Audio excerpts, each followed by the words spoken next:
Halo Pak Adri, jadi kami dari kelompok pembiasan dari kelas 11 MIPA 1 yang beranggotakan Johannes Frizi, absen 16, Javita Patricia, absen 17, Mary Caroline, absen 18, dan Sira Jocelyn, absen 26. Indeks bias pembagian antara sinus dan sudut datang sudut bias menghasilkan suatu nilai. Pembiasan adalah peristiwa pembelokan arah rambat cahaya yang terjadi ketika cahaya melewati bidang batas antara dua medium yang berbeda. Nah, pembiasan ini terjadi apabila sinar datang membentuk sudut tertentu. Nah, cahayanya itu tidak tegak lurus terhadap bidang batas atau sudut datang lebih kecil daripada 90 derajat. Nah, terhadap bidang batas.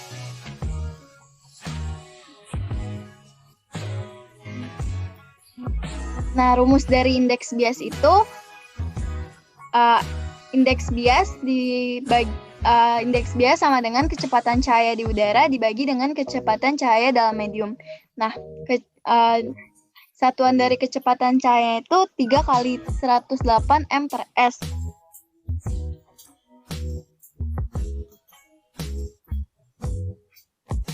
Nah, ketentuannya itu ada dua. Yang pertama itu, jika cahaya datang dari medium kurang rapat atau Nx-nya kecil ke arah medium yang rapat, maka cahaya rambat akan berbelok mendekati cahaya normal dan sudut datang lebih kecil daripada sudut bias. Kemudian, kondisi normal cahaya akan merambat lurus dari A ke B dan ke C. Nah, karena indeks biasnya itu udara yang lebih kecil daripada air, maka arah rambatnya akan dibelokkan menjadi A, ke B, dan ke D.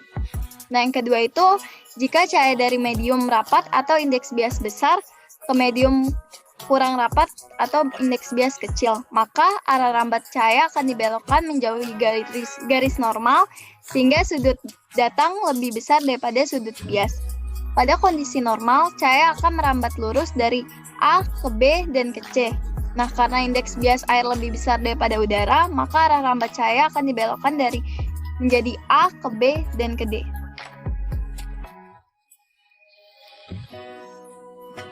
Nah, selanjutnya ini ada video eksperimen, dan saya akan play videonya.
Nah, jadi dari video ini kita bisa menyimpulkan bahwa eksperimen ini tuh sangat sederhana dan bisa dilakukan sendiri di rumah kapan saja dengan bahan-bahan yang tadi udah dijelaskan di video.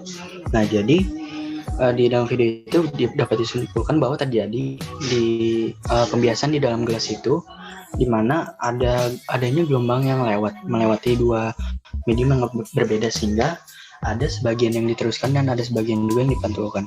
Nah, makanya tadi di video tersebut terlihat kalau misalnya sedotan itu kelihatan seperti kebelah dua, yang satu ada di sebelah kiri, yang satu di sebelah kanan. Nah, peristiwa itu terlihat seperti di video tersebut karena adanya peristiwa pembiasan. Nah, selanjutnya saya akan menjelaskan jenis-jenis refraksi. Jadi, refraksi itu ada 3. Yang pertama itu refraksi ganda. Refraksi ganda ini disebut juga birefringence atau double refraction.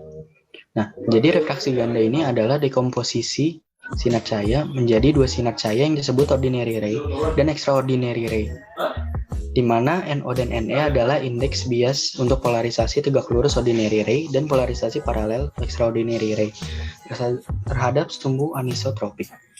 Yang kedua ada refraksi gradien. Nah, refraksi gradien ini adalah refraksi yang terjadi pada medium dengan indeks bias gradien. Nah, umumnya ini indeks bias gradien terjadi karena peningkatan kepadatan medium yang menyebabkan peningkatan indeks bias secara tidak linear. Contohnya itu ada pada kaca, sehingga cahaya yang merambat melaluinya dapat mempunyai jarak tempuh yang melingkar dan terfokus. Dan jenis yang terakhir itu ada refraksi negatif. Jadi refraksi negatif itu merupakan refraksi yang terjadi seakan-akan itu sinar cahayanya merupakan insiden dipantulkan oleh sumbu normal antar muka dua medium pada sudut refraksi yang secara umum tunduk pada hukum Snellius. Nah, tapi nilainya itu negatif.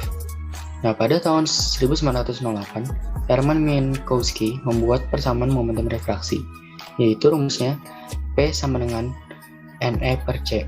Dengan P itu adalah momentum refraksinya, E itu adalah energi foton, C itu adalah kecepatan cahaya dalam ruang hampa, dan N itu adalah indeks bias medium.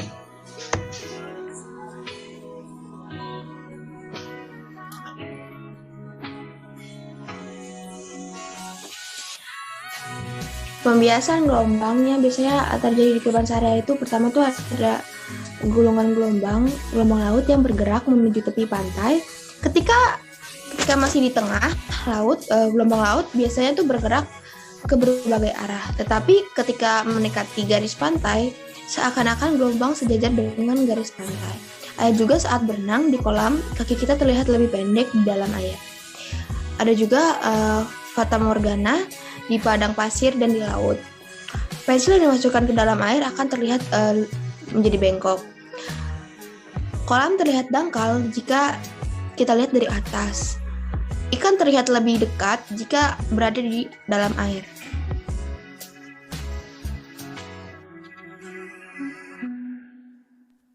Rumus dasar yang bisa kita gunakan dalam soal pembiasan gelombang itu ada N1 dikali sin dikali I sama dengan N2 dikali sin dikali R.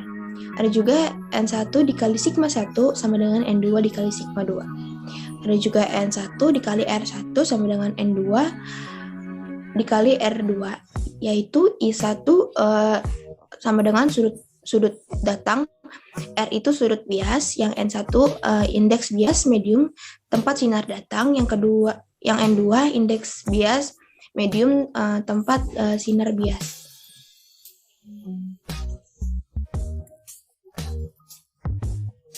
Nah, setelah kita sudah tahu nih dari teori, pembahasan, eksperimen, dan pembiasan dalam kehidupan sehari-hari, kita akan membahas tentang soal-soalnya.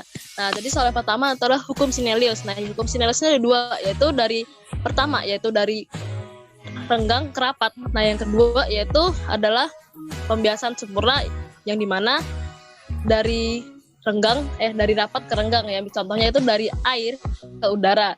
Nah, contoh pertamanya itu adalah dari renggang ke rapat, yaitu sudut datang 60 derajat dari udara yang menuju medium X dan bias 30 dengan NUD-nya adalah 1.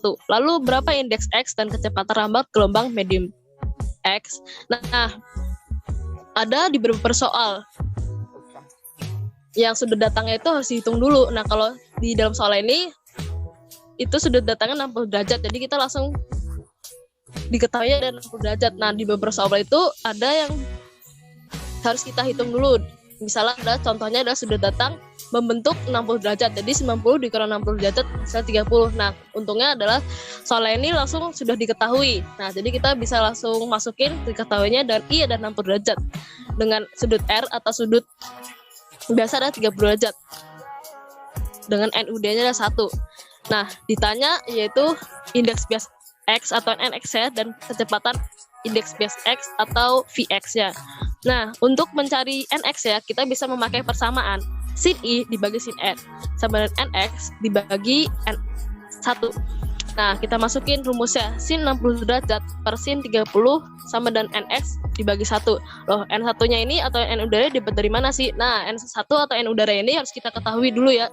Jadi N udara sama N1 ini adalah rumus atau hafalan yang harus kita sudah ketahui. Ini sudah mutlak 1. Jadi kita harus hafal kalau N udara sama dengan 1. Nah, sin 60 derajat itu adalah setengah akar 3 dan sin 30 derajat adalah setengah. Nah, jadi sin 60 atau setengah akar 3 dibagi setengah sama dengan NX. Yaitu, jadi kita sudah ketahui bahwa NX adalah akar 3.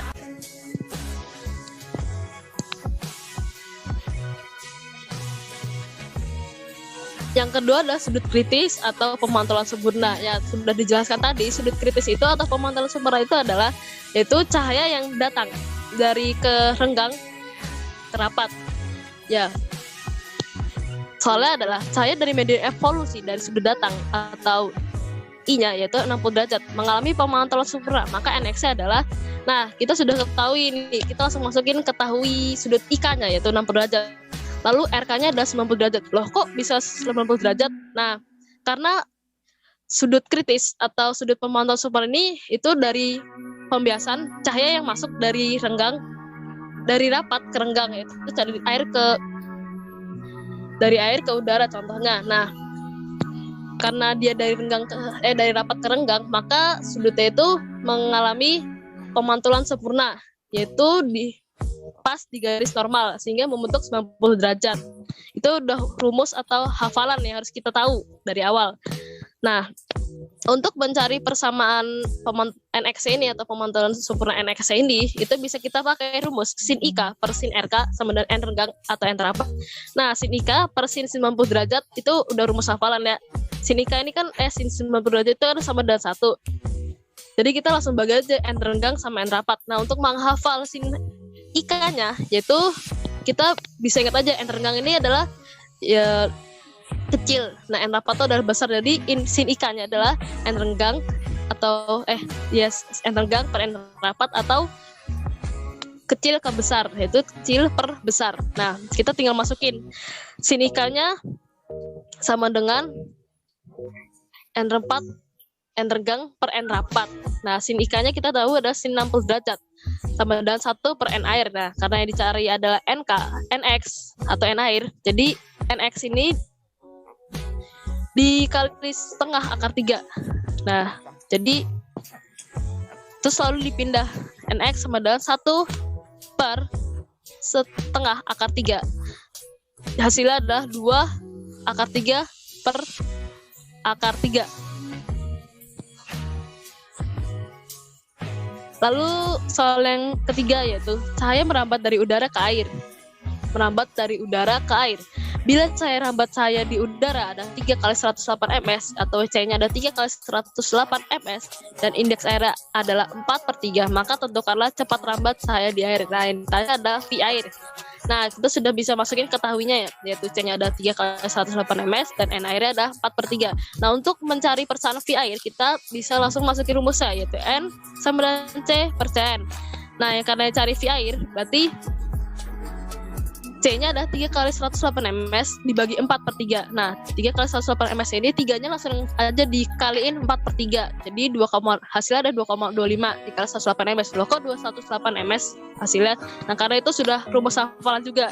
Yaitu satuannya C-nya itu ada 108 ms. Itu udah mutlak ya. Jadi cepat rambat cahaya sudah kita ketahui atau sudah kita dapat, yaitu adalah 2 kali 25 kali 108 ms. Nah, soal yang keempat adalah seseorang menyilih sebuah kaca tebal dan sudut adalah 30 derajat terhadap garis normal. Jika cepat rambat cahaya di dalam air adalah 2 kali 108 ms, maka tentukan indeks bias kaca dan sudut biasnya. Nah, berarti yang ditanya adalah NX atau N2-nya dan sudut biasnya yaitu theta R-nya ya. Nah, kita udah langsung masukin ketahuinya aja. Karena yang kaca tebal ini cahayanya itu sudah membentuk 30 derajat. Jadi theta I-nya ada 30 derajat dengan V2 yaitu 2 kali 108 ms. Nah, untuk mencari indeks bias kacanya, kita masukin persamaan N sama dengan kecepatan dibagi kecepatan cahaya dibagi kecepatan gelombangnya, yaitu sama dengan 3 kali 108 ms dibagi 2 kali 108 ms. Terus loh kok C-nya bisa 3 kali 108 ms? Nah karena C-nya itu udah rumus mutlak juga, yaitu kita sudah bisa dapat dibagi dari hasil pembagian 3 kali 108 ms dibagi 2 kali 108 ms dengan hasilnya 1,5. Jadi indeks bias kaca adalah 1,5. Lalu yang kedua, berapa untuk mencari sudut biasa? Nah, sudut biasa ini kita bisa gunakan hukum Sinelius dengan sin theta i dibagi sin theta r sama dengan N2 dibagi N1. Yaitu sin theta i, kita sudah tahu ya, sin theta ini sin 30 derajat per sin theta r sama dengan 1,5 dibagi 1. Lah, lalu itu satunya dapat dari mana? Nah, karena N1-nya ini merupakan medium udara, jadi kita masukin 1, itu udah rumus atau hafalan yang mutlak. Nah, sin theta R-nya sama dengan 0,5 dibagi 1,5 dengan hasil 0,33. Lalu sinnya itu pindah ke 0,33, jadi sin minus 1 atau dibagi ini ya, dikali 0,33 dengan hasilnya sin theta R-nya ada 19,27. Nah, jadi sudut biasa sudah kita dapat adalah 19,27 derajat.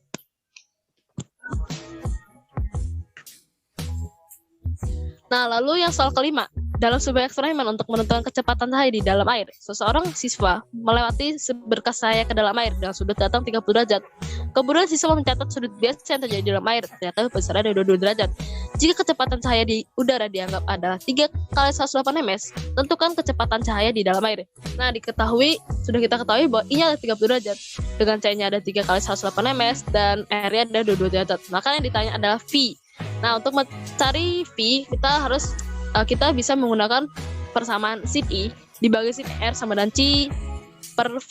Nah, V-nya itu, karena sudah tahu persamaan ini, kita tinggal masukin rumusnya, yaitu kita dapat V-nya adalah C dibagi sin E dikali sin R. V sama dengan 3 kali 110 pangkat 8 ms dibagi sin 30 derajat dikali sin 22.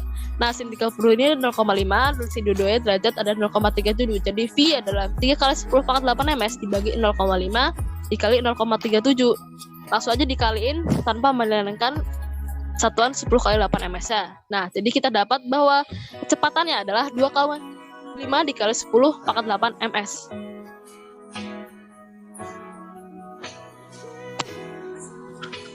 Lalu yang keenam, yaitu berkas cahaya dan panjang gelombang, yaitu 6 kali 10 pangkat minus 7 meter datang dari udara ke balok kaca yang indeks biasa adalah 1,5. Lalu hitunglah panjang gelombang dalam kaca.